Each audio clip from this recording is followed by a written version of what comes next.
बिस्मिल्लाहिर्रहमानिर्रहीम। अस्सलाम वालेकुम students, welcome back to another video of study time with Amara Shah. कैसे हैं आप सब? आई होप सो आप सब खैरियत से होंगे। और आप बच्चों की फरमाइश पे अब हम एक्सरसाइज स्टार्ट करने लगे हैं।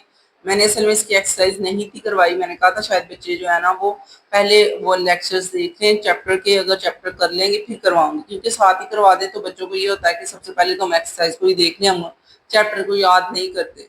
ऐसे नहीं करना चाहिए, चैप्टर को भी याद करना चाहिए और एक्सरसाइज को भी। तो स्टार्ट करते हैं। जो हमारी एक्सरसाइज है उसमें सबसे पहले आप लोगों को एमसीक्यूज करवाते हैं। मैंने शॉर्ट क्वेश्चन आपको पहले इसलिए दिखा दिए क्योंकि बच्चों को होता है कि सबसे पहले हमें जो है ना आंसर क्वेश्चन आंसर ही बता दें, एमसीक्यूज तो हम कहीं से भी कर लेंगे। तो इस तरह नहीं किया करें, सबसे पहले एक्सरसाइज के एमसीक्यूज को याद किया करें, क्योंकि एमसीक्यूज याद करना बहुत ही ज्यादा जरूरी होता है। ठीक है, तो स्टार्ट करते हैं। जो हमारी एक्सरसाइज के एमसीक्यूज है, मल्टीपल चॉइस क्वेश्चन है। How do the molecule in a solid behave, किसी भी सॉलिड में जो मॉलिक्यूल है वो किस तरह बिहेव करते हैं। तो आपको पता है कि सॉलिड में मॉलिक्यूल एक दूसरे के बहुत ही ज्यादा करीब होते हैं और अपने मीन पोजीशन के गिर्द ही घूमते रहते हैं। तो इसका आंसर ये होगा vibrate about their mean positions, अपनी मीन पोजीशन के गिर्द ही वो वाइब्रेट करते रहते हैं। ओके, अब 7.2 है हमारे पास। What type of motion is of the molecule in a gas, किसी भी गैस में मॉलिक्यूल की मोशन किस तरह आती है। तो वो आपको पता है कि वो बड़ी दूर दूर होते हैं और उनकी मोशन रैंडम होती है। तो यहाँ पे आपको लीनियर दिया है रैंडम, तो ये रैंडम को आप टिक करेंगे। तो आपको ये याद रखना है, आपकी ये जो एमसीक्यूज हैं ये कहाँ से आ रही हैं, सॉलिड लिक्विड और गैस वाले टेबल से। ठीक है, इसका मतलब है कि वो जो हमारे पास सॉलिड लिक्विड और गैस वाला पोर्शन था वो बहुत ही ज्यादा जरूरी है। तो स्टार्ट करते हैं नेक्स्ट वाले एमसीक्यूज। तो ये है हमारे पास एमसीक्यूज नंबर 3, जिसमें उसने बोला है temperature of a substance is, किसी भी सब्सटेंस का जो टेम्परेचर होता है उसकी डेफिनेशन क्या है, यानी कि टेम्परेचर की ओवरऑल डेफिनेशन पूछी है। डिग्री ऑफ हॉटनेस और कोल्डनेस, ठीक है, ये इसकी डेफिनेशन है कि क्या होता है हमारे पास टेम्परेचर, डिग्री ऑफ हॉटनेस और कोल्डनेस, किसी चीज का गर्म होना या ठंडा होना। उसके बाद हीट इज दी, हीट क्या होती है, हीट एक वो एनर्जी है जो कि ट्रांजिट की जाती है, एक जगह से दूसरी जगह ट्रांसफर होती है। ठीक है, तो ये डी वाला ऑप्शन होगा, द एनर्जी इज ट्रांजिट, यानी कि जो एनर्जी एक जगह से दूसरी जगह पे ट्रांसफर होती है उसको हम हीट कहते हैं। ओके, अगर आपने कोई भी चूल्हा ऑन किया है और उसके ऊपर कोई चीज रखी है जो आप पका रहे हैं, यानी कि लेट्स सपोज आप खाना पका रहे हैं, तो जो हीट चूल्हे से ट्रांसफर हो रही है आपके खाने के अंदर उसको कहते हैं वो हीट है। अदरवाइज अगर कोई बॉडी खुद ही गर्म है और उसकी हीट कहीं पे ट्रांसफर नहीं हो रही तो वो हीट नहीं होती, वो इंटरनल एनर्जी होती है, जो कि ऑलरेडी आपको पता है काइनेटिक एनर्जी और पोटेंशियल एनर्जी के सम को हम इंटरनल एनर्जी कहते हैं। इसके बाद हमारे पास 7.5 है। In Kelvin scale, the temperature corresponding to melting point of ice is, मैंने आपको बताया था कि केल्विन, सेल्सियस और फारेनहाइट ये तमाम आपने अच्छी तरह प्रैक्टिस कर लेनी है क्योंकि इनमें से एमसीक्यूज बनती हैं। तो वही एमसीक्यूज आ गया, केल्विन का वो मेल्टिंग पॉइंट पूछ रहे हैं जो कि है +273। ओके, और इसका बॉइलिंग पॉइंट जो है वो भी आपको पता होना चाहिए कि क्या है। ठीक है, इसके बाद नेक्स्ट है हमारे पास the temperature which has the same value on Celsius and Fahrenheit. ये आपका बहुत ही इंपॉर्टेंट एमसीक्यूज है क्योंकि इसी एमसीक्यूज की बेस पे एक न्यूमेरिकल भी बनाया गया। ठीक है, प्रॉपर पूरा न्यूमेरिकल है, तो मैं आपको ये वहां से ही करवाऊंगी, यहाँ पे सॉल्व नहीं करवाऊंगी। ठीक है, जैसे कि 7.6 एमसीक्यूज है ना, वैसे ही 7.6 हमारा जो है ना शायद 7.5 है या 6 है, कोई भी एक है जो कि न्यूमेरिकल है, सेम यही स्टेटमेंट है उसकी। ओके, उसके बाद नेक्स्ट है हमारे पास which one is better choice for a liquid in a glass thermometer. तो कौन सी बेस्ट होती है जो कि लीनियरली एक्सपैंड हो। ओके, ये कलरलेस वाला भी गलत हो गया क्योंकि उसका कलर होना चाहिए, बैड कंडक्टर भी गलत हो गया क्योंकि उसने कहा था गुड कंडक्टर हो, वेट ग्लास वाला भी गलत हो गया क्योंकि उसकी हेडिंग यही थी नॉट वेट अ ग्लास, किसी भी ग्लास को वेट ना करे। ओके, तो हम ये लीनियर वाला टिक करेंगे कि लीनियर भी वो एक्सपैंड होना चाहिए। 7.8 है हमारे पास, one disadvantage of using alcohol in glass thermometer. एक इसका डिसएडवांटेज बताएं क्या है। तो मैंने आपको बताया था कि ये ग्लास को वेट कर देता है अल्कोहल। आपने शराब वगैरह देखी होगी टीवियों में, जब लोग पीते हैं तो वो ग्लास जो है उसके अंदर थोड़े थोड़े उसके जो है ना डॉट्स रह जाती हैं, तो इस वजह से हम इसको नहीं यूज कर सकते क्योंकि सिर्फ एक ऐसा मरकरी ही एक ऐसा मटेरियल है जो कि वेट नहीं करता ग्लास को। इसके बाद नेक्स्ट है water is not use as a thermometric liquid mainly due to, हम वाटर को क्यों नहीं यूज करते, क्यों, क्योंकि वाटर के आपको पता है वो वेट कर देता है, उसके अलावा भी आपको पता है उसका बॉइलिंग पॉइंट और फ्रीजिंग पॉइंट भी सही नहीं है। हमें इस तरह का चाहिए जो कि बॉइलिंग पॉइंट भी जिसका बहुत ज्यादा हाई हो और फ्रीजिंग पॉइंट बहुत ज्यादा लो हो। तो इसका तो उस तरह नहीं है। इसके बाद है a thermometer has a narrow capillary tube so that it, क्यों इसकी ब्रीज सी कैपिलरी ट्यूब बनाते हैं ताकि जो है वो लार्ज चेंज भी हमें शो हो जाए। ठीक है, ये नहीं कि हम मोटी सी बना देंगे तो टेम्परेचर का हमें पता ही ना चलेगा कहाँ पे बढ़ा है कहाँ पे कम हुआ है।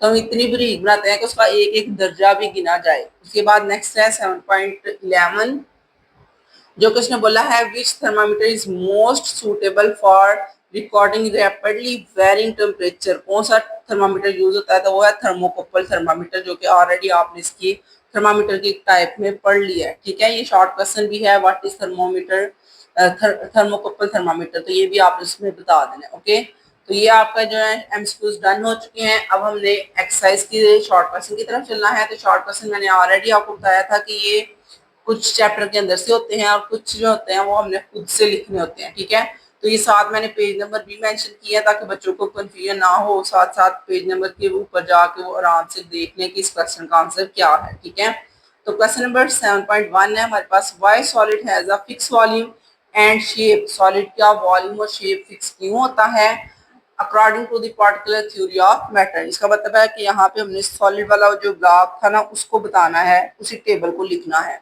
तो पेज नंबर 149 पे ओपन कर लेते हैं।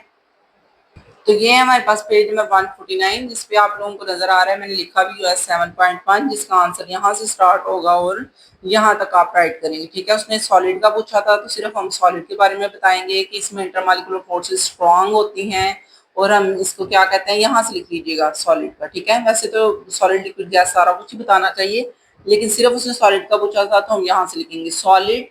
The intermolecular forces are so strong so that they keep the molecule bound, ये इतनी strong होती हैं कि molecule बिल्कुल bound हो जाते हैं। So the molecules are held at a fixed position, वो एक fixed position के ऊपर ही रुके रहते हैं, but still they show vibrational motion about their mean position, फिर भी वो अपने mean position के गिर्द vibrate करते हैं। This is why the solid have a definite shape and definite volume, इसी वजह से solid की definite shape और definite वॉल्यूम होता है। ओके, तो 7.1 का हमारा आंसर यहाँ तक कंप्लीट हो जाएगा। नेक्स्ट है हमारे पास 7.2, what are the reason that gases have neither a fix volume nor a fix shape. अब गैसेस के बारे में पूछ रहे हैं, ऊपर वाला सॉलिड का था, नीचे वाला गैस के बारे में, वो भी पेज नंबर 149 पे भी आपको मिल जाएगा। तो स्टार्ट करते हैं, उसको देखते हैं। तो यहाँ पे आपको गैसेस का नजर आ रहा है, मैंने राइट किया हुआ है, ये 7.2 का आंसर है। Gas molecule are relatively far away from one another, यानी कि बहुत दूर दूर होते हैं। Due to which the gas neither possess a definite volume nor a definite shape, जिसकी वजह से ना ही किसी गैस की डेफिनेट शेप होती है ना ही डेफिनेट वॉल्यूम होता है। ठीक है, तो ये भी आपने लिख लेना है। और इसमें आप लोग ये भी बता सकते हो कि इसमें इंटरमॉलिक्यूलर फोर्सेस भी वीक होती हैं। क्यों वीक होती हैं? क्योंकि जारी बात है जब दूर दूर है तो इंटरमॉलिक्यूलर फोर्सेस तो वीक ही होंगी। ठीक है, नेक्स्ट है हमारे पास 7.3, compare the spacing of molecule in solid liquid and gaseous state. यहाँ पे आपको तीन क्वेश्चन जो है वो उसी टॉपिक के अंदर बार बार आपको जो है लेके जा रहे हैं। अब आपने बताना है कि सॉलिड लिक्विड और गैस में कैसे कैसे मॉलिक्यूल की स्पेस होती है। सॉलिड में तो आपको पता है उनकी स्पेस बहुत कम होती है, लिक्विड में थोड़ी सी ज्यादा होती है और गैस में सबसे ज्यादा होती है। ठीक है, तो यही हमने बताना है। ये आपको बुक से नहीं करवाऊंगी, ये मैंने खुद से लिखा हुआ है, वहां से आप करेंगे। ठीक है, उसके बाद उससे नीचे वाला जो है वो भी मैंने खुद से ही आपको करवाया है, वो भी बुक पे नहीं है। What is the effect of rising the temperature of a liquid, किसी भी लिक्विड के टेम्परेचर का राइज होने की रीजन क्या होती है, ये आपने बताना है। ठीक है, तो ये दोनों मैंने राइट किए हुए हैं, मैं वहां से आपको करवा देती हूँ। क्वेश्चन नंबर 7.3 है हमारे पास, सॉलिड के बारे में आपने बताना है intermolecular spaces in solid are minimum, बहुत ही कम होती हैं due to the strong intermolecular forces, क्योंकि इंटरमॉलिक्यूलर फोर्सेस बहुत ज्यादा स्ट्रॉन्ग होती हैं। Molecule of a solid only vibrate about its mean position, सिर्फ अपने मीन पोजीशन के गिर्द ही वो वाइब्रेट करते हैं। लिक्विड के बारे में आपने क्या लिखना है, the intermolecular spaces of liquid molecule are larger than solid, solid की निस्बत इसकी ज्यादा होती हैं। Therefore molecule of a liquid can slide over each other, एक दूसरे के ऊपर ये स्लाइड कर जाते हैं। इसके बाद हमने गैसेस का बता देना है।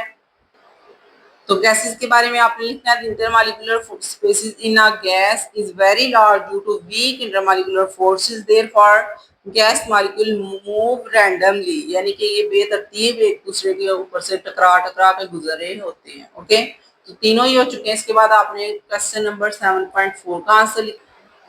तो ये है 7.4, when a liquid is heated the kinetic energy of liquid molecule and intermolecular spaces between the liquid molecule increase and density of the liquid molecule decrease। इस वजह से वो हीट होता है क्योंकि डेंसिटी डिक्रीज हो जाती है और इंटरमॉलिक्यूलर फोर्सेस जो होती हैं वो जो है स्पेसिस उसकी बढ़ जाती हैं, इंक्रीज हो जाती है। ओके, तो ये 7.4 का आंसर भी हो गया है। अब हमने 7.5 को स्टार्ट करना है।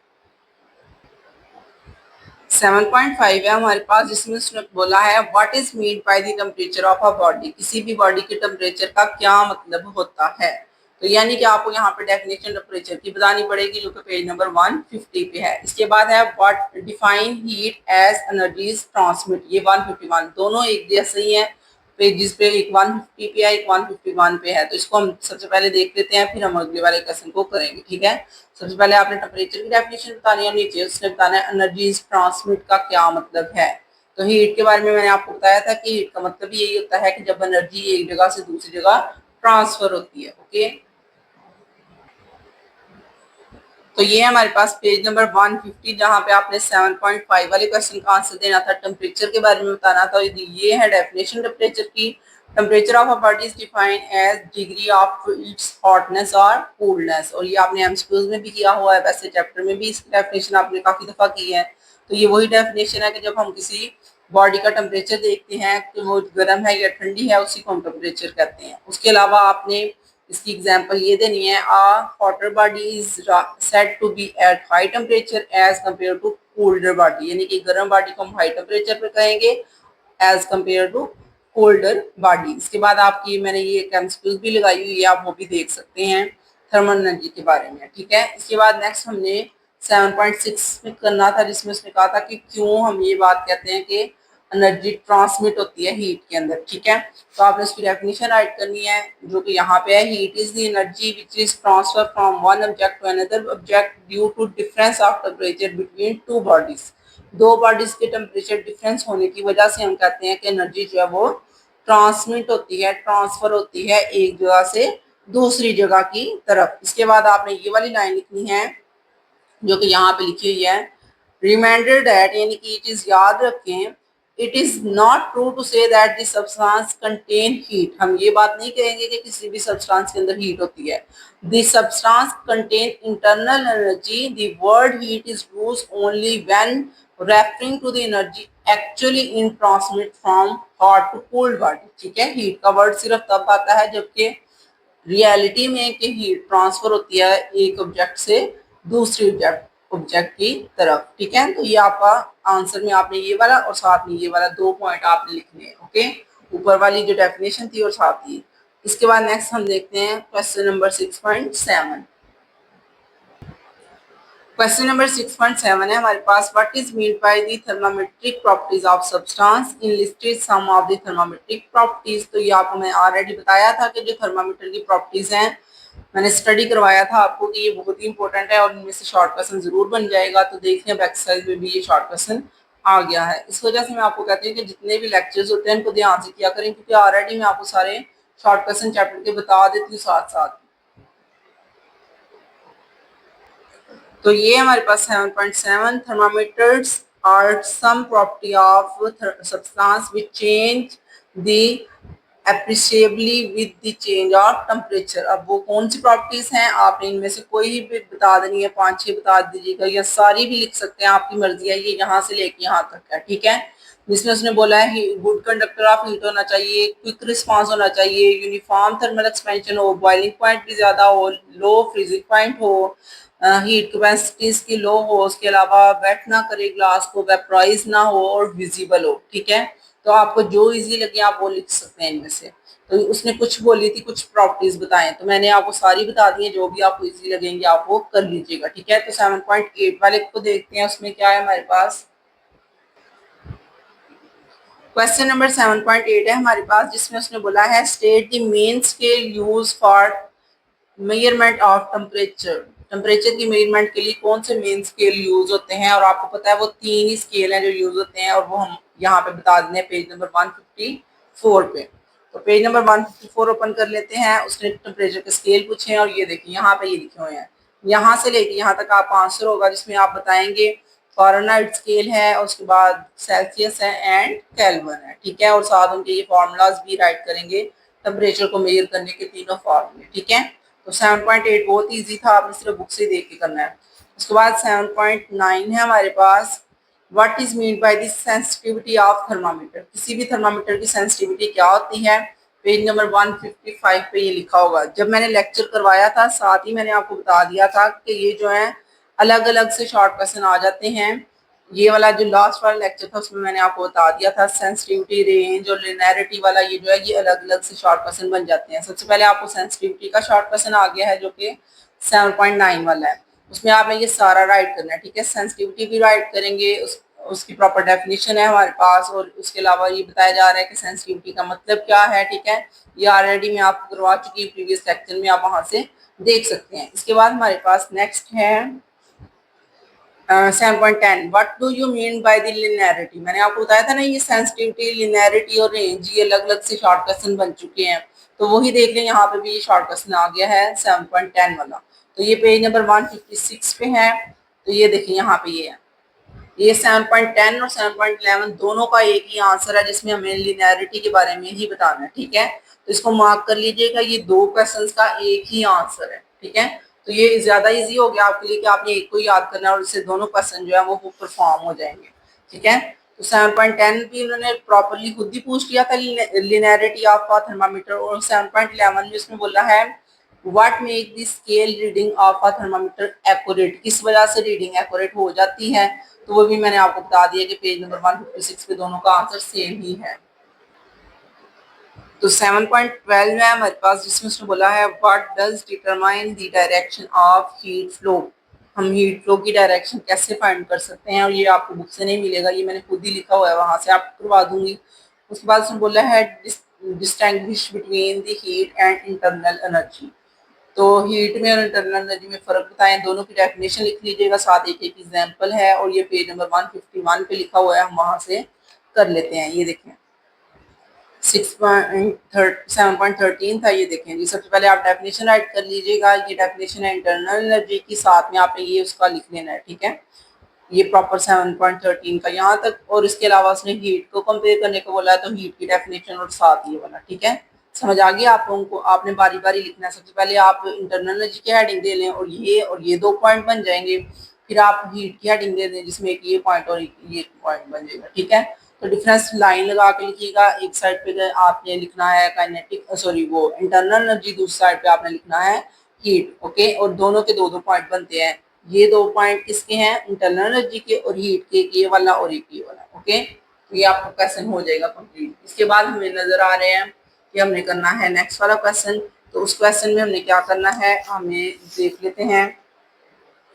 When you touch a cold surface, जब आप किसी कोल्ड सरफेस को टच करते हैं, does the cold transfer from surface of your hand, क्या आपके हाथ पे कोल्ड ट्रांसफर होगी या फिर नहीं होगी, उस हवाले से एक ये क्वेश्चन है। Can you feel your fever, क्या आप अपने फीवर को खुद फील कर सकते हैं जब आप अपने फोरहेड पे हाथ लगाएंगे। तो ये आपको क्वेश्चन सारे मैंने खुद ही लिख के करवाए हैं, तो वहां से आप कर लेंगे, ठीक है। तो सबसे पहले एक क्वेश्चन हमारे पास ये वाला था, क्वेश्चन नंबर 12, फिर 14 और 15, ये तीनों क्वेश्चन मैं आपको वहां से करवा देती हूँ जहाँ पे मैंने लिखे हुए हैं। तो ये है क्वेश्चन नंबर 12, जिसने उसने पूछा था कि डायरेक्शन हम कैसे फाइंड कर सकते हैं। The direction of a heat flow is determined by the temperature because the heat is transfer from a body at high temperature to a body at low temperature. Direction find करने के लिए हमें पता है कि हीट हमेशा high temperature से low temperature की तरफ ट्रांसफर होती है। इसके बाद आप एग्जाम्पल लिख लीजिएगा। एग्जाम्पल में आपने क्या बताना है कि we place a cup of hot tea on a table, the heat is flow up from cup, आपको नजर आ जाएगा कि हीट जो है वो बाहर निकलना शुरू हो गई है, आपको वो भाप सी नजर आना शुरू हो जाएगी, ठीक है। इसके बाद 7.14 है हमारे पास, जिसमें उसने पूछा था कि क्या कोल्ड ट्रांसफर होती है। तो आपने बताना है when we touch a cold surface the energy is flow from our hand to the cold surface क्या होगा कि हमारी जो एनर्जी है, जो हमारी हरारत है, आपको पता है हमारी बॉडी का भी एक टेम्परेचर है 37 डिग्री, वो टेम्परेचर जो है वो हीट जो है वो ट्रांसफर होना शुरू हो जाएगी कोल्ड सरफेस की तरफ से, ठीक है। And the flow from our hand to the cold surface and the temperature of our hand decrease which result to feel colder, हमारी बॉडी का टेम्परेचर जो है वो डिक्रीज होना शुरू हो जाएगा, इस वजह से हमें वो ठंडी लगती है, ठीक है। कभी भी हरारत जो है वो ट्रांसफर हो सकती है लेकिन ठंडक ट्रांसफर नहीं होती, वो ये होता है कि हमारी बॉडी की जो हरारत है वो ट्रांसफर हो जाएगी कोल्ड सरफेस की तरफ, ओके। उसके बाद 7.15 देख लेते हैं।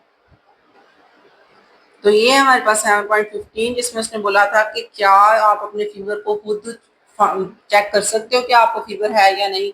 उसने बोला है no we can not feel our fever by touching our forehead, हम अपने फोरहेड को टच करके नहीं फाइंड कर सकते कि हमें मतलब फीवर है या नहीं। Only we can feel the warm, सिर्फ हमें गर्म महसूस होगा बाय टचिंग आवर फोरहेड, हमारे फोरहेड को टच करने से। And to check the fever we use a thermometer which is more reasonable and accurate, हमें अपना बॉडी टेम्परेचर जो मेजर करना है कि हमें बुखार है या नहीं, तो वो हमें थर्मामीटर से ही चेक करना चाहिए, हम खुद ही चेक करके नहीं बता सकते क्योंकि वो एक रीजनेबल या एक्यूरेट तरीका नहीं होगा, ओके। इसके बाद अब हमने करने हैं न्यूमेरिकल्स, तो जल्दी से न्यूमेरिकल को रीड कर लेते हैं। उनमें आपने 3 ही फॉर्मूले यूज करने हैं जो कि बहुत ही ईजी है। तो स्टार्ट करते हैं अपने न्यूमेरिकल्स को। तब तक आप वीडियो को लाइक कर दें, चैनल को सब्सक्राइब कर दें ताकि मेरी तमाम नई आने वाली वीडियोस भी आप तक पहुंचती रहें।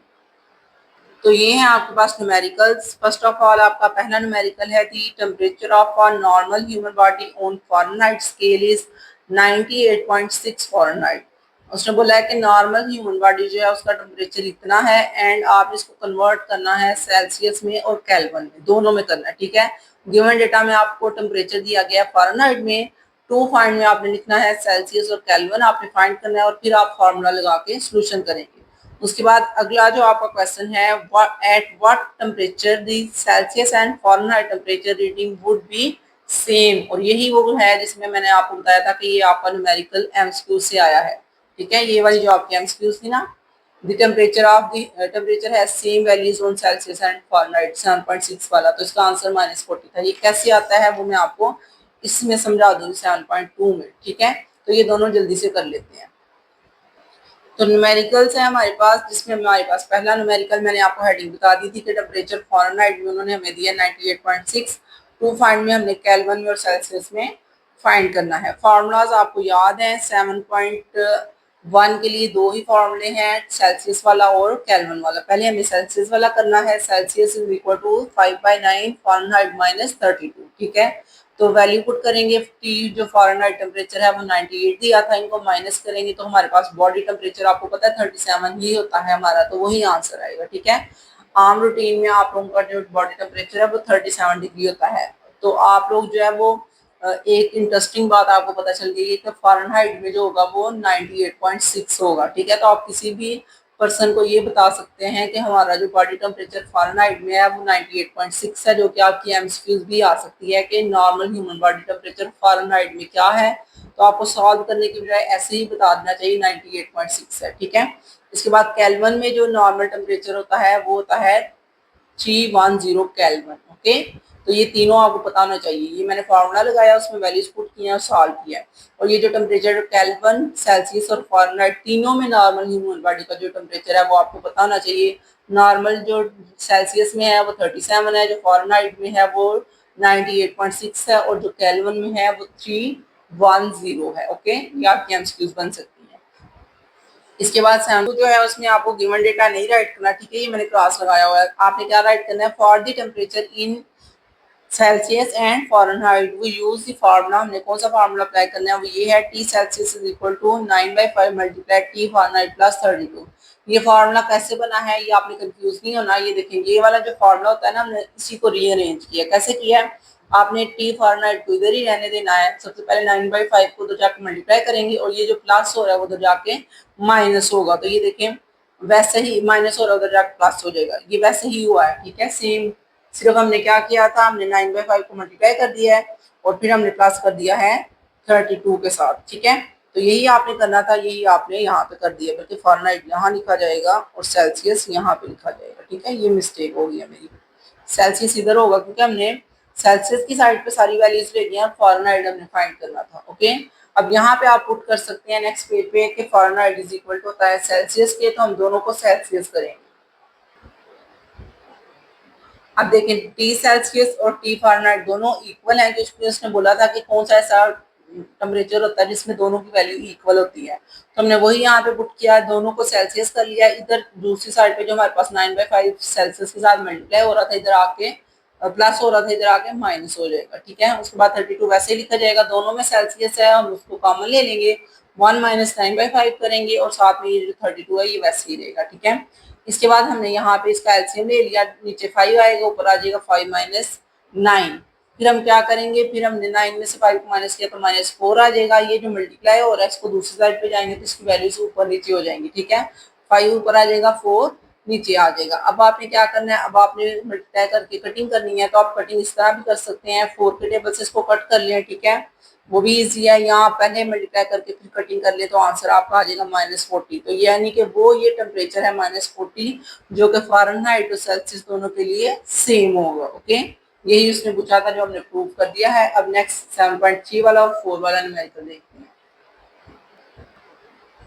7.3 है हमारे पास, convert 5 Fahrenheit into Celsius and Kelvin. बहुत इजी, आपने सेल्सियस और केल्विन वाला फॉर्मूला लगा के कर लेना है। इसके बाद है what is the equivalent temperature of 25 degree Celsius on Fahrenheit and Kelvin, तो ये भी वही है। ठीक है, इन दोनों न्यूमेरिकल्स को जल्दी से सॉल्व कर लेते हैं।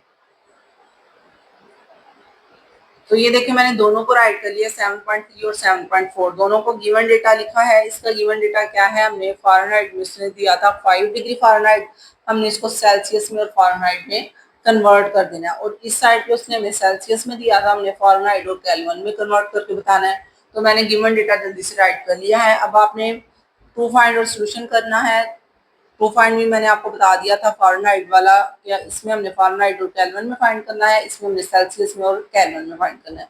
फॉर्मूला आप जल्दी से राइट करेंगे दोनों का। ठीक है, इसमें हमने फॉर्मूला लिखा है T Celsius equal to 5/9 T Fahrenheit -32, और इसी को रीअरेंज करके यहाँ पे हमने फॉर्मूला राइट कर दिया फ़ारेनहाइट का, क्योंकि यहाँ पे हमने फ़ारेनहाइट फाइंड करना था और यहाँ पे हमने सेल्सियस फाइंड करना था। एक ही फॉर्मूला है, इसको पहले उसी फॉर्मूले को लिख के फिर रीअरेंज करके यहाँ पे लिखा हुआ है। ठीक है, तो ये कंफ्यूज आपने बिल्कुल नहीं होना। वैल्यूज पुट करेंगे तो आपका आंसर आएगा टी सेल्सियस का -15 डिग्री सेल्सियस।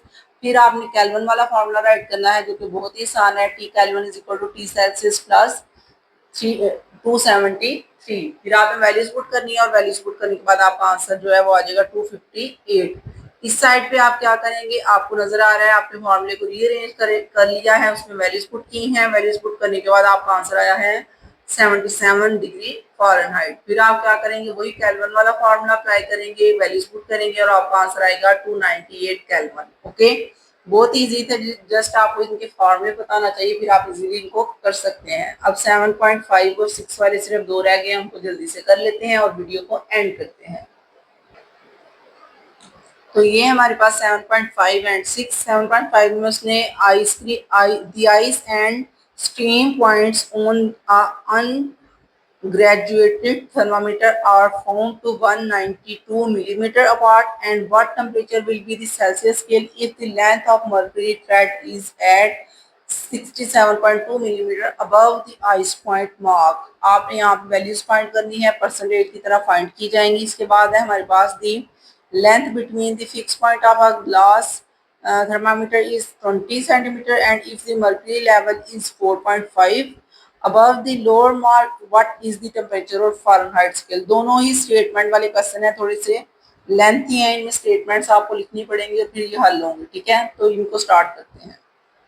न्यूमेरिकल नंबर 5 है, जिसमें उसने एक आइस का पॉइंट बताया था जो कि 0 डिग्री सेल्सियस था। उसके बाद उसने फ्रीज पॉइंट बताया था यानी एक्सट्रीम पॉइंट 100 डिग्री सेल्सियस, और टोटल लेंथ बताई थी 192 मिलीमीटर्स।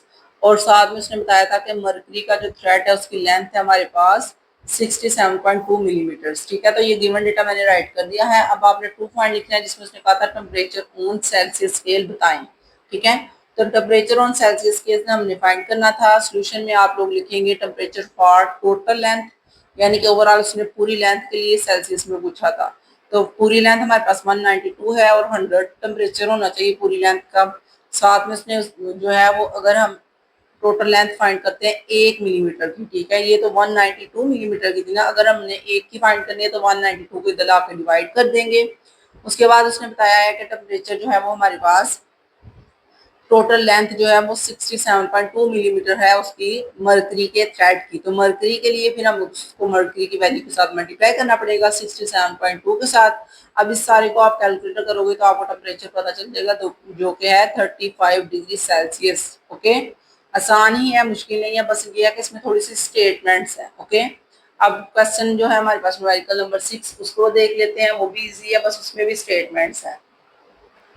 ये हमारे पास न्यूमेरिकल तो ये 7.6, इसमें 7.6, आपको इसमें गिवन डेटा आपको नजर आ टोटल रहा है। लेंथ टोटल लेंथ दी 20 गई है सेंटीमीटर 20 सेंटीमीटर। उसके बाद रेंज ऑफ टेम्परेचर है 180 फ़ारेनहाइट, और उसके बाद मरकरी का लेवल उसने बताया है अबव दी लोअर वो 4.5 है, और नीचे उसने बता दिया आपको टोटल टेम्परेचर फॉर 20 सेंटीमीटर, तो वो आपके पास 180 फ़ारेनहाइट आएगा। ठीक है, अब आपने टू फाइंड करना है। टू फाइंड में आपको टेम्परेचर फाइंड करना है फ़ारेनहाइट में, और सोल्यूशन में फिर आप क्या करेंगे, सोल्यूशन में आप लोगों ने टोटल टेम्परेचर फाइंड करना है फॉर 1 सेंटीमीटर। तो हम इसको डिवाइड कर लेंगे, 180 ऊपर रख के 20 नीचे रख के हम इसको डिवाइड करेंगे। इसके बाद हमने क्या करना है, अब हम करेंगे 4.5 तक का फाइंड करना है, तो उसको मल्टीप्लाई कर लेंगे 180 ऊपर 20 मल्टीप्लाई 4.5, और आंसर आएगा 40.5 फ़ारेनहाइट। ठीक है, तो ये आपका आंसर आ जाएगा, जो कि उसने बोला था आपने फ़ारेनहाइट में फाइंड करना है, 20 से जस्ट डिवाइड करना है और उसके बाद मल्टीप्लाई करना है 4.5 के साथ, तो फिर आपका आंसर आ जाएगा 40.5। अगर आपको लेक्चर की समझ आ गई है तो चैनल को सब्सक्राइब कर लें, ताकि मेरी तमाम नई आने वाली वीडियोस भी आप तक पहुंचती रहें। बहुत शुक्रिया, अल्लाह हाफिज़।